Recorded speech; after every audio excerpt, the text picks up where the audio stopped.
ಶ್ರೀಮದ್ ಭಾಗವತಂ ಮೊದಲನೇ ಸ್ಕಂದ 5ನೇ ಅಧ್ಯಾಯ 21-22ನೇ ಶ್ಲೋಕ.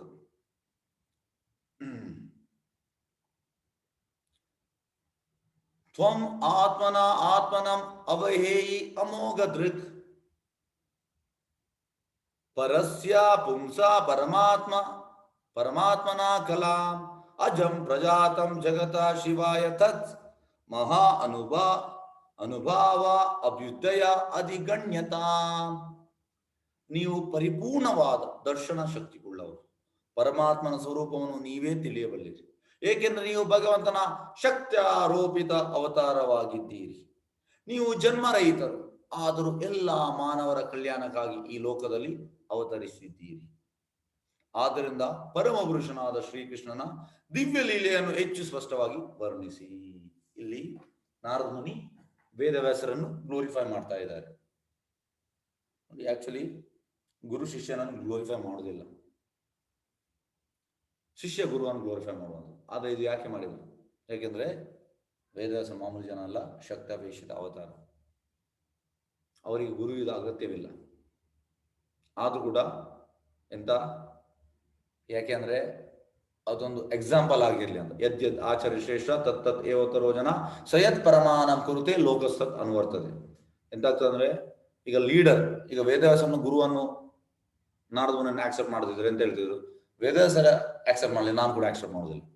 ಜನರು ಎಂತ ಅಂದ್ರೆ, ಕಲಿಯುಗದ ಜನರು ತುಂಬಾ ವರ್ಸ್ಟ್. ಅವರು ಎಕ್ಸ್ಕ್ಯೂಸ್ ಹುಡುಕ್ತಾ ಇರ್ತಾರೆ. ಎಲ್ಲಿಯಾದ್ರೂ ಒಂದು ಲೂಪೋಲ್ ಇದ್ರೆ ಅದನ್ನೇ ಹಿಡಿಯುವಂಥದ್ದು. ಇದು ಕಲಿಯುಗದ ಮೆಂಟಾಲಿಟಿ. ಹಾಗಾಗಿ ವೇದವ್ಯಾಸರು ಗುರು ನಾರದ ಮುನಿಯನ್ನು ಸೆಲೆಕ್ಟ್ ಮಾಡಿದ್ರು. ಯಾಕೆಂದ್ರೆ ಗುರು ಇವರಿಗೆ ಅಗತ್ಯವಿಲ್ಲ. ಇಲ್ಲಿ ಅವರು ಹೊಗಳ್ತಾ ಇದ್ದಾರೆ ನಾರದ ಮುನಿ ವೇದವ್ಯಾಸರನ್ನು, ಆದ್ರೂ ಕೂಡ ಅವರು ಗುರುವನ್ನು ಆಪ್ಟ್ ಮಾಡಿದರು. ನೀವು ಪರಿಪೂರ್ಣ ದರ್ಶನ ಶಕ್ತಿಯುಳ್ಳವರು, ಪರಮಾತ್ಮನ ಸ್ವರೂಪವನ್ನು ನೀವೇ ತಿಳಿಯಬಲ್ಲಿರಿ, ಏಕೆಂದ್ರೆ ನೀವು ಭಗವಂತನ ಶಕ್ತ್ಯಾರೋಪಿತ ಅವತಾರ. ಅವರು ಶಕ್ತ್ಯಾರೋಪಿತ ಅವತಾರ. ನೀವು ಜನ್ಮರಹಿತರು, ಆದರೂ ಎಲ್ಲ ಮಾನವರ ಕಲ್ಯಾಣಕ್ಕಾಗಿ ಈ ಲೋಕದಲ್ಲಿ ಅವತರಿಸಿದೆ. ವೇದವ್ಯಾಸರು ಹುಟ್ಟಿದ್ದು ಕೂಡ ಅದಕ್ಕೆ, ನಮ್ಮಂತ ಎಲ್ಲ ಪತಿತಾತ್ಮರನ್ನು ಈ ರಕ್ಷಣೆ ಮಾಡಲಿಕ್ಕೆ. ಆದ್ದರಿಂದ ಪರಮಪುರುಷ ಶ್ರೀಕೃಷ್ಣ ದಿವ್ಯ ಹೆಚ್ಚು ಸ್ಪಷ್ಟವಾಗಿ ವರ್ಣಿಸಿ. ಎಸ್, ಭಾವಾರ್ಥ ಬೈ ಡಿವೈನ್ ಗ್ರೇಸ್ ಎಸ್ ಭಕ್ತಿ ಸ್ವಾಮಿ ಶಿಲ ಪ್ರಭುಪಾದ ಕಿ ಜೈ. ವೇದವ್ಯಾಸರು ಪರಮಪುರುಷನ ಶ್ರೀಕೃಷ್ಣ ಶಕ್ತಿಯಿಂದ ಅವಶೇಷಿತವಾದ ಸಮಗ್ರಾಂಶದ ಅವತಾರಿಗಳು. ಅವರು ಶಕ್ತವೈಷಿತ ಅವತಾರ. ಅವರು ಲೋಕದ ಪತಿತಾತ್ಮರನ್ನು ಉದ್ಧರಿಸುವ ಸಲುವಾಗಿ ತಮ್ಮ ನಿರ್ವ್ಯಾಜ ಕರುಣೆಯಿಂದ ಅವತರಿಸಿದರು. ಯಾಕೆಂದ್ರೆ ನಾವೆಲ್ಲ ಪತಿತಾತ್ಮರು, ನಮ್ಮನ್ನು ಉದ್ಧರಿಸಲು ಅವರು ಬಂದದ್ದು.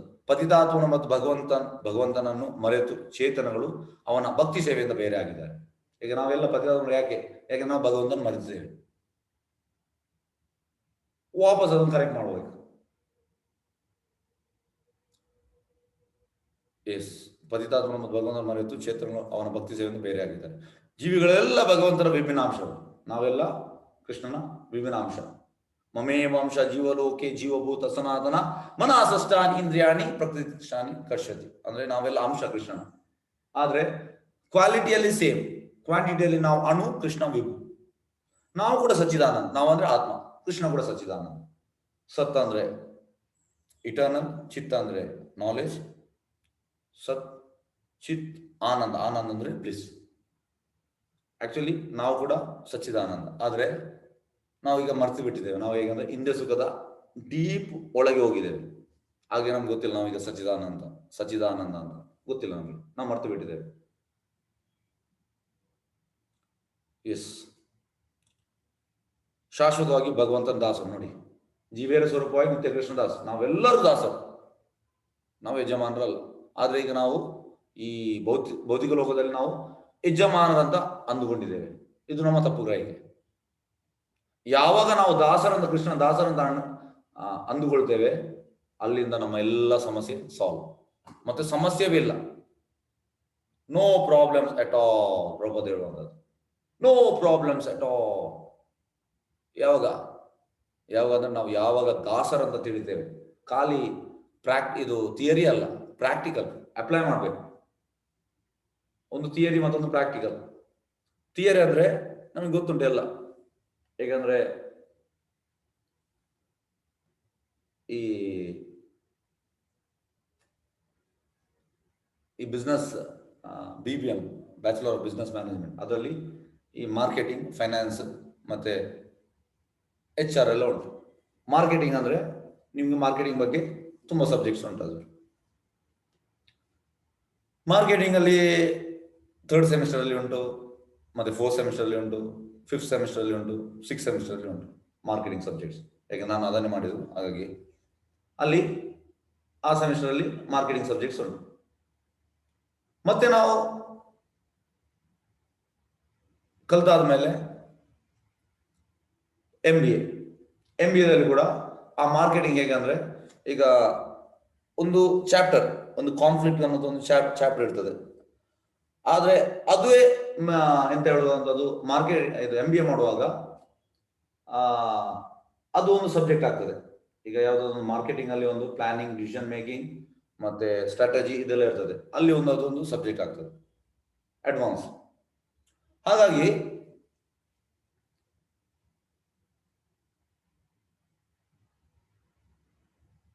ಎಲ್ಲಿಗೆ ಹೋದ, ಓಕೆ. ಹಾಗಾಗಿ ನಾವು ಆಕ್ಚುಲಿ ಕೃಷ್ಣನ ದಾಸರು,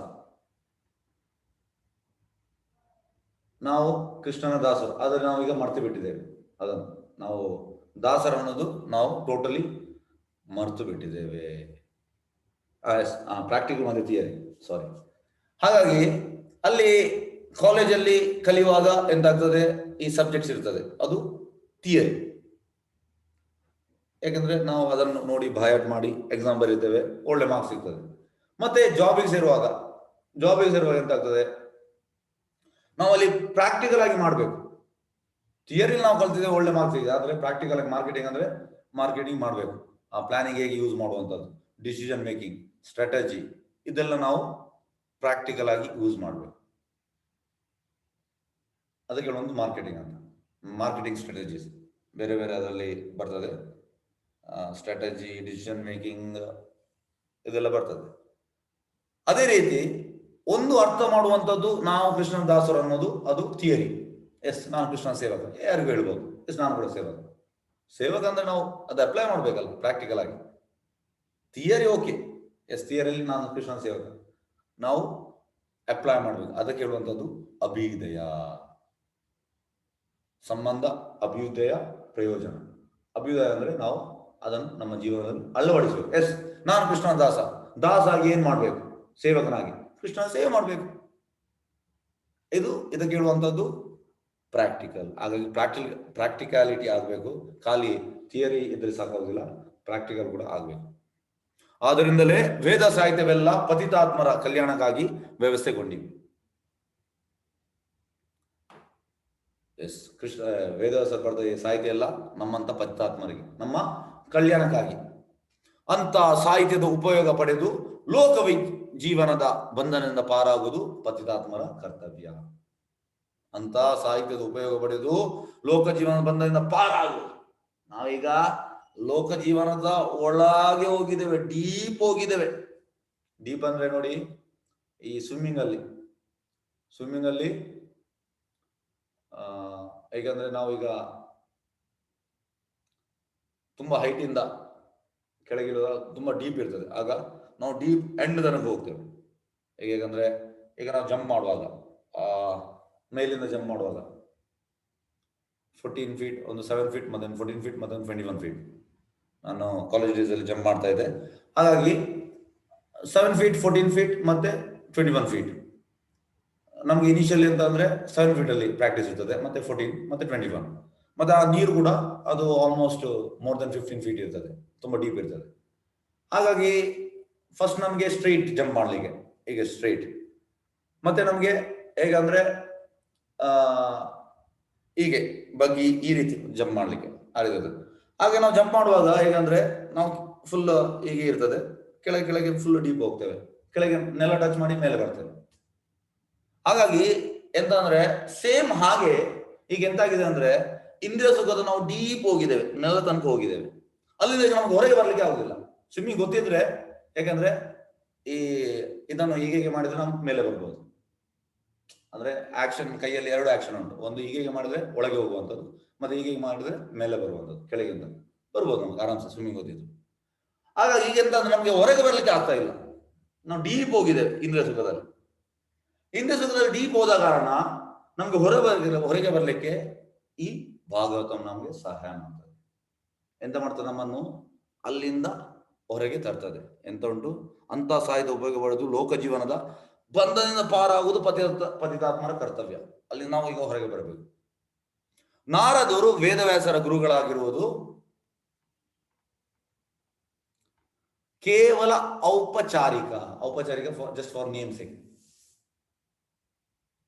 ಆಕ್ಚುಲಿ ಯಾಕಂದ್ರೆ ಒಂದು ವೇಳೆ ಅವರೆಂತಂದ್ರೆ ಅವರು ಈ ಗುರು ಪರಂಪರೆ ಇದನ್ನು ಫಾಲೋ ಮಾಡ್ತಿದ್ದಾರೆ ವೇದವ್ಯಾಸರು. ಆಕ್ಚುಲಿ ಅವರಿಗೆ ಗುರು ಬೇಡ, ಅವ್ರ ಶಕ್ತವೇಶದ ಆದ್ರೆ ಅದು ಔಪಚಾರಿಕ, ಜಸ್ಟ್ ಫಾರ್ ನೇಮ್ ಸೇಕ್.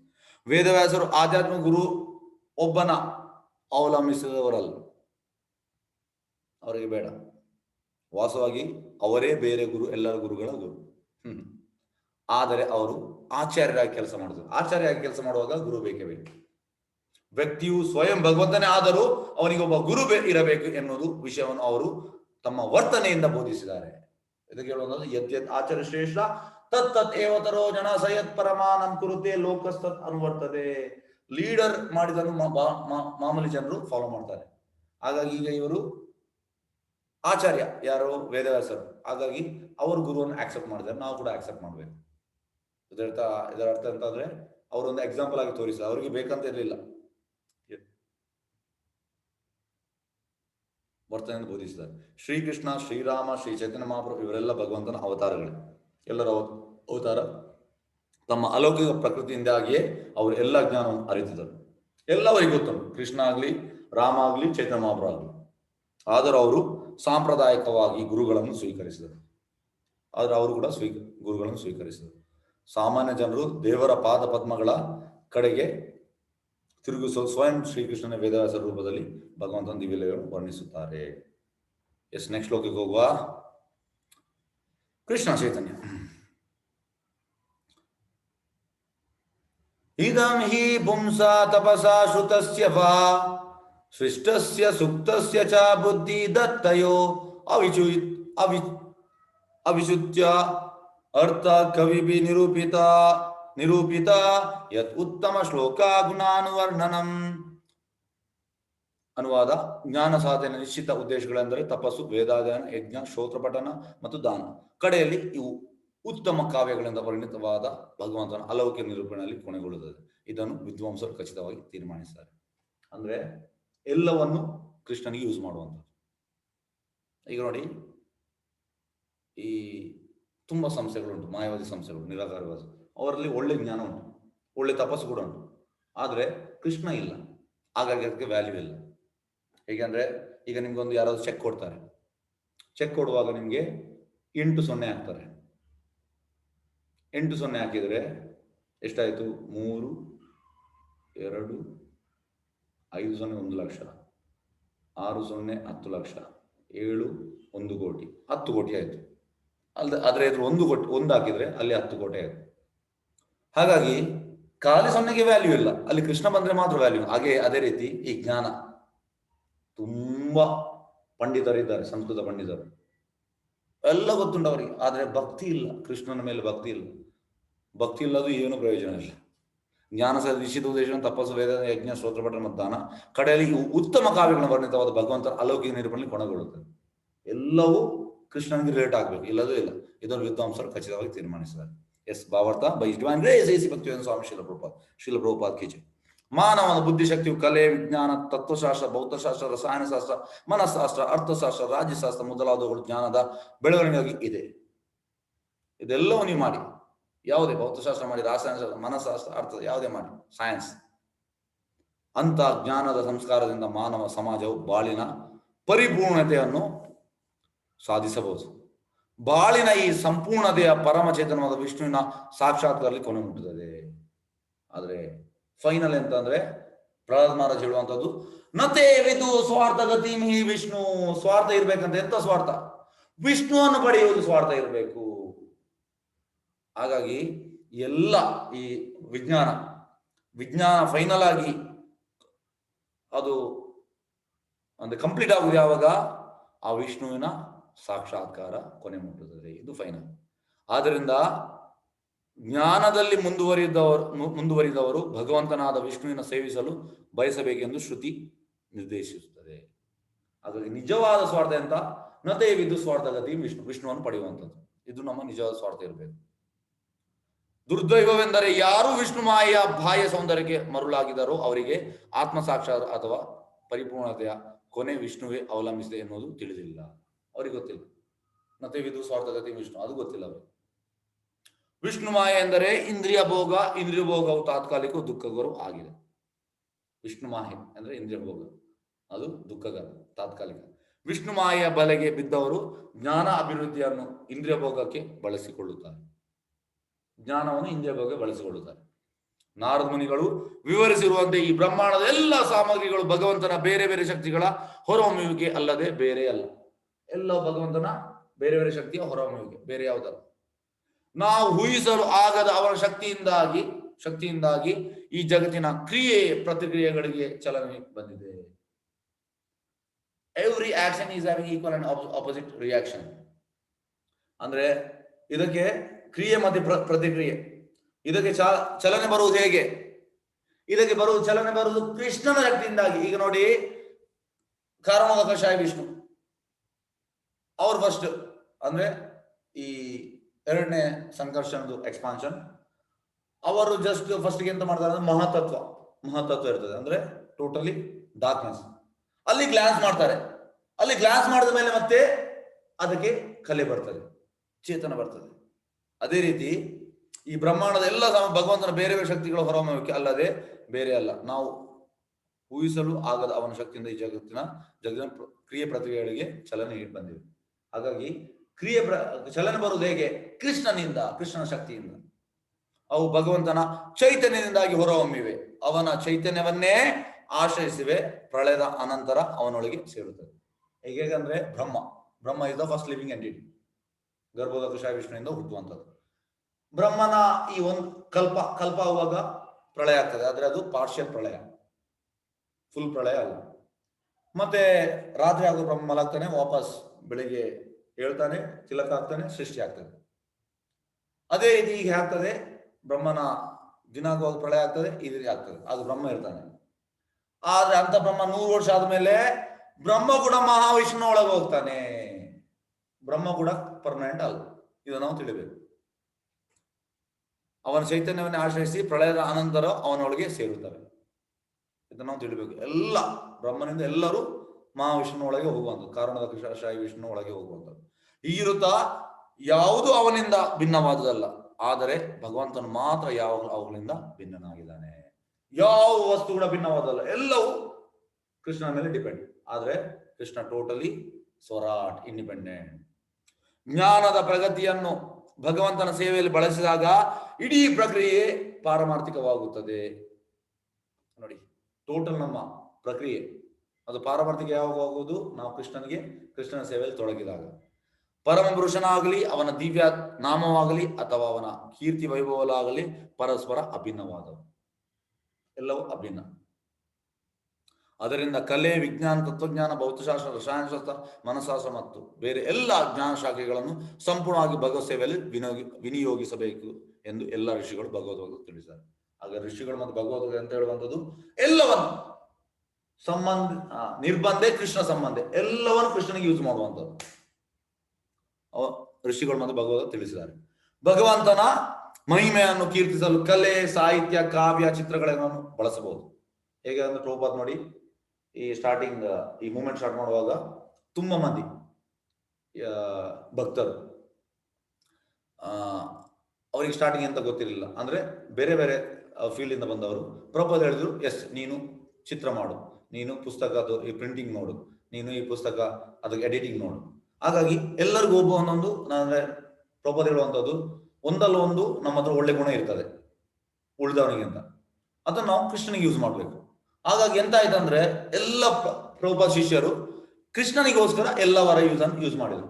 ಕೆಲವರು ಪೇಂಟಿಂಗ್ ಮಾಡಿದ್ರು, ಈಗ ನಾವು ಏನು ಪುಸ್ತಕ ಓದ್ತೇವೆ, ಕೆಲವರು ಅದನ್ನು ಎಡಿಟಿಂಗ್ ಮಾಡಿದ್ರು, ಕೆಲವು ಆ ರೀತಿ ಎಲ್ಲವನ್ನು ಕೃಷ್ಣನಿಗೆ ಯೂಸ್ ಮಾಡುವಂತ. ಇದು ನಿಜವಾದ ಕೆಲಸ ನಮ್ಮ ಬಳಸಬಹುದು. ಕವಿಗಳು, ಕಾದಂಬರಿಕಾರರು ಅಥವಾ ಯಾರೇ ಸಾಹಿತಿಗಳು ಸಾಮಾನ್ಯವಾಗಿ ವೈಷಯಿಕ ವಸ್ತುಗಳನ್ನು ಕುರಿತು ಬರೆಯುತ್ತಾರೆ. ನೋಡಿ, ಈ ಎಲ್ಲ ಕಾದಂಬರಿಗಳು, ಕವನ ಎಲ್ಲ ಬರೆಯುವಂಥದ್ದು ಕೃಷ್ಣ ಇಲ್ಲ ಅಲ್ಲಿ, ಅವ್ರದೇ ಕುರಿತು ಬೇರೆ ಬೇರೆ ಬರೀತಾರೆ. ಅವರೇನಾದರೂ ಭಗವಂತನ ಸೇವೆಯಲ್ಲಿ ತೊಡಗುವುದಾದರೆ ಆಗ ಭಗವಂತನ ಅಲೌಕಿಕ ಮಹಿಮೆಗಳನ್ನು ವರ್ಣಿಸಬಹುದು. ಅದೇ ಕವಿಗಳು ನೋಡಿ, ಅವನಿಗೆ ಬರೆಯುವುದು ಇದುಂಟು, ಕೃಷ್ಣನಿಗೆ ಯೂಸ್ ಮಾಡ್ಬೇಕು ಅವರು ಸೇವೆಗೆ. ವಾಲ್ಮೀಕಿ ಋಷಿಗಳು ಮಹಾಕವಿಗಳಾಗಿದ್ದರು, ಹಾಗೆ ವೇದವ್ಯಾಸರು ಮಹಾನ್ ಲೇಖಕರಾಗಿದ್ದರು. ನೋಡಿ, ವಾಲ್ಮೀಕಿ ಋಷಿ ಮತ್ತೆ ಈ ವೇದವ್ಯಾಸರು ಕೃಷ್ಣನಿಗೆ ಯೂಸ್ ಮಾಡಿದ್ರು. ಅವರಿಬ್ಬರು ದೇವರ ಲೀಲೆಗಳನ್ನು ವರ್ಣಿಸುವುದರಲ್ಲಿ ಸಂಪೂರ್ಣವಾಗಿ ನಿರತರಾದರು. ಅದರಿಂದಾಗಿ ಅವರು ಅಮರರಾಗಿದ್ದಾರೆ. ಈಗ ಕೂಡ ಅವರು ಅಮರರು.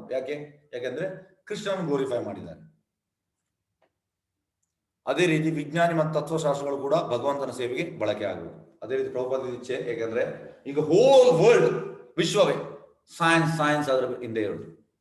ಆದ್ರೆ ಪ್ರಭುಪಾದ ಹೇಳ್ತಾರೆ, ಈ ಸೈನ್ಸ್ ಎಂತಂದ್ರೆ, ಪ್ರಭುಪಾದ ತುಂಬಾ ಶಿಷ್ಯರಿಗೆ ಹೇಳಿದ್ದಾರೆ, ನೀವು ಸೈನ್ಸ್ ಅಲ್ಲಿ ಅಂದ್ರೆ ತುಂಬಾ ನೀವೊಂದು ಎಂತಂದ್ರೆ ಅಡ್ವಾನ್ಸ್ ಆಗ್ಬೇಕು. ಎಂತಂದ್ರೆ ಅಲ್ಲಿ ನೀವು ಆ ಸೈನ್ಸ್ ಅಲ್ಲಿ ನೀವು ಕೃಷ್ಣನನ್ನು ವಿವರಿಸಬೇಕು ಅಂತ ಹೇಳಿದ್ದಾರೆ. ಅವರ ಯಾಕಂದ್ರೆ ಮುಳ್ಳಿನಿಂದ ತೆಗಿಬೇಕು. ಹಾಗಾಗಿ ಪ್ರಭುಪಾದ ಹೇಳ್ತಾರೆ, ಎಂತಂದ್ರೆ 2-3 ಸೈಂಟಿಸ್ಟ್ ಇದ್ರು ಪ್ರಭುಪಾದ ಶಿಷ್ಯರು, ನೀವು ಈ ಅಂದ್ರೆ ಸೈನ್ಸ್ ಅಂಡ್ ಸ್ಪಿರಿಚುಯಾಲಿಟಿ ಸ್ಟಾರ್ಟ್ ಮಾಡಿ ಅಂತ. ಅಂದ್ರೆ ಸೈನ್ಸ್ ಅಲ್ಲಿ ಸ್ಪಿರಿಚುಯಾಲಿಟಿ ತನ್ನಿ ಅಂತ ಪ್ರಭುಪಾದ ಹೇಳ್ತಾರೆ. ಯಾಕಂದ್ರೆ ಆಗ ಜನರು ಅದನ್ನು ಫಾಲೋ ಮಾಡ್ತಾರೆ. ಆಗ ತುಂಬಾ ಶಿಷ್ಯರು ಮಾಡಿದ್ದಾರೆ ಈ ಕೆಲಸವನ್ನು. ಅದೇ ರೀತಿ ವಿಜ್ಞಾನ ಮತ್ತು ಕೂಡ ಭಗವಂತನ ಸೇವೆಗೆ ಬಳಕೆ ಆಗಬೇಕು. ಇಂದ್ರಿಯ ತುಷ್ಟಿಯ ಸಲುವಾಗಿ ಕಲ್ಪನಾತ್ಮಕವಾದ ಒಣ ಸಿದ್ಧಾಂತಗಳನ್ನು ನಿರೂಪಿಸುವುದರಿಂದ ಯಾವ ಉಪಯೋಗವೂ ಇಲ್ಲ. ನೋಡಿ, ಎಲ್ಲ ಸೈನ್ಸ್ ಎಲ್ಲ ಒಣ ಸಿದ್ಧಾಂತ, ಅಲ್ಲಿ ಕೃಷ್ಣ ಇಲ್ಲ, ಹಾಗಾಗಿ ಏನು ವ್ಯಾಲ್ಯೂ ಇಲ್ಲ. ತತ್ವಶಾಸ್ತ್ರ ಮತ್ತು ವಿಜ್ಞಾನಗಳು ಭಗವಂತನ ಮಹಿಮೆಯನ್ನು ಪ್ರತಿಪಾದನೆಗೆ ಬಳಕೆ ಆಗಬೇಕು. ಅಂದ್ರೆ ಸೈನ್ಸ್ ಥ್ರೂ ನಾವು ಸ್ಪಿರಿಚುಯಾಲಿಟಿ ಸ್ಟಾರ್ಟ್ ಮಾಡಬೇಕು. ಮುಂದುವರೆದ ಜನರು ವಿಜ್ಞಾನದ ಮೂಲಕವಾಗಿ ಪರಮ ಸತ್ಯವನ್ನು ಅರಿಯಲು ಕಾತರಾಗಿದ್ದಾರೆ. ಹಾಗಾಗಿ ಈ ನಮ್ಮ ಮುಂದೆ ಬರುವಂತ ಜನರು ಅಂದ್ರೆ ಎಂತ ಹೇಳುವಂಥದ್ದು, ನೆಕ್ಸ್ಟ್ ಜನರೇಷನ್, ಅವರಿಗೆ ಇದು ಅನುಕೂಲ ಆಗ್ತದೆ. ಆದ್ದರಿಂದ ಶ್ರೇಷ್ಠ ವಿಜ್ಞಾನದ ಆಧಾರದ ಮೇಲೆ ಭಗವಂತನ ಅಸ್ತಿತ್ವವನ್ನು ಸಾಧಿಸಿ ತೋರಿಸಲು ಪ್ರಯತ್ನ ಮಾಡಬೇಕು. ಇದು ಪ್ರಭುಪಾದ ಇಚ್ಛೆ ಆಗಿದೆ. ಪ್ರಭುಪಾದ ಹೇಳಿದ ತುಂಬಾ ಅಂದ್ರೆ, ನೀವು ಸೈನ್ಸ್ ಅಲ್ಲಿ PhD ಮಾಡಿ, PhD ಮಾಡಿದ ಮೇಲೆ ನೀವು ಈ ಭಗವದ್ಗೀತೆ ಭಾಗವತಂ ಮತ್ತೆ ಚೈತನ್ಯ ಚರಣದಲ್ಲಿ PhD ಮಾಡಿ, ಮತ್ತೆ ಅಲ್ಲಿ ನೀವು ಅದನ್ನು ತನ್ನಿ ಅಂತ ಪ್ರಭುಪಾದ ಹೇಳಿದ್ದಾರೆ. ಪ್ರಭುಪಾದ ಇದು ಇಚ್ಛೆ ಆಗಿದೆ. ವಿಜ್ಞಾನ ಆದ ಮೇಲೆ ಭಗವಂತನ ಅಸ್ತಿತ್ವವನ್ನು ಸಾಧಿಸಿ ತೋರಿಸಲು ಪ್ರಯತ್ನ ಮಾಡಬೇಕು. ತಾತ್ವಿಕ ಚಿಂತನೆಗಳು ಪರಮ ಸತ್ಯವನ್ನು ಚೇತನಾತ್ಮಕವೆಂದು ಸರ್ವಶಕ್ತಿಯುತವೆಂದು ಸ್ಥಾಪಿಸಲು ಉಪಯೋಗವಾಗಬೇಕು. ಹಾಗೆ ಜ್ಞಾನದ ಇತರ ಶಾಖೆಗಳು ಭಗವಂತನ ಸೇವೆಯಲ್ಲಿ ವಿನಿಯೋಗವಾಗಬೇಕು. ಭಗವದ್ಗೀತೆಯಲ್ಲಿ ಇದನ್ನು ಹೇಳಲಾಗಿದೆ. ಅಂದ್ರೆ ಎಲ್ಲವನ್ನು ಭಕ್ತಿಯಲ್ಲಿ ರಿಲೇಟ್ ಮಾಡಬೇಕು. ಭಗವತ್ ಸೇವೆಯಲ್ಲಿ ಬಳಕೆ ಯಾಗದ ಎಲ್ಲ ಜ್ಞಾನವು ಅವಿದ್ಯೆ ಮಾತ್ರ. ನೋಡಿ, ಕೃಷ್ಣ ಹೇಳಿದ್ದಾನೆ ಭಗವದ್ಗೀತೆಯಲ್ಲಿ, ಉಳಿದದೆಲ್ಲ ಅಜ್ಞಾನ. ನಾವು ಶಾಲೆ ಅಂತೆಲ್ಲ ಕಲಿತರೆ ಅದೆಲ್ಲ ಅಜ್ಞಾನ. ಅದೇ ಸೈನ್ಸ್ ನಾವು ಕೃಷ್ಣನಿಗೆ ಯೂಸ್ ಮಾಡಿದ್ರೆ ಅದು ಜ್ಞಾನ. ಹಾಗಾಗಿ ನಾವು ಕಲಿತದೆಲ್ಲ ಯೂಸ್ ಮಾಡ್ಬೋದು. ಯಾವುದಕ್ಕೆ? ಕೃಷ್ಣನಿಗೋಸ್ಕರ, ಭಗವತ್ ಸೇವೆಗೆ ಯೂಸ್ ಮಾಡ್ಬೇಕು. ಉನ್ನತ ಜ್ಞಾನದ ನಿಜವಾದ ಉಪಯೋಗ ಅಂದ್ರೆ ಭಗವಂತನ ಮಹಿಮೆಗಳನ್ನು ಸ್ಥಾಪಿಸುವುದು. ಅದೇ ಅಂತ ಜ್ಞಾನದ ನಿಜವಾದ ಅರ್ಥ. ದೇವರ ಸೇವೆಯಲ್ಲಿ ನಿರತವಾದ ವೈಜ್ಞಾನಿಕ ತಿಳುವಳಿಕೆ ಆಗಲಿ ಅಥವಾ ಆ ಬಗೆಯ ಇತರ ಕೆಲಸವಾಗಲಿ ವಾಸ್ತವವಾಗಿ ಹರಿಕೀರ್ತನೆ ಅಥವಾ ಭಗವಂತನ ಗುಣಗಾನವೆನಿಸಿಕೊಳ್ಳುತ್ತದೆ. ಎಸ್, ಹರೇ ಕೃಷ್ಣ. ವಾಂಛಕಲ್ಪತರುಭ್ಯಶ್ಚ ಕೃಪಾ ಸಿಂಧುಭ್ಯಶ್ಚ ಪತಿತಾನಾಂ ಪಾವನೇಭ್ಯೋ ವೈಷ್ಣವೇಭ್ಯೋ ನಮೋ ನಮಃ. ಅನಂತ ಕೋಟಿ ವೈಷ್ಣವೃಂದ ಕಿ ಜಯ. ನಾಮಾಚಾರ್ಯ ಶ್ರೀ ಹರಿದಾಸ್ ಠಾಕೂರ್.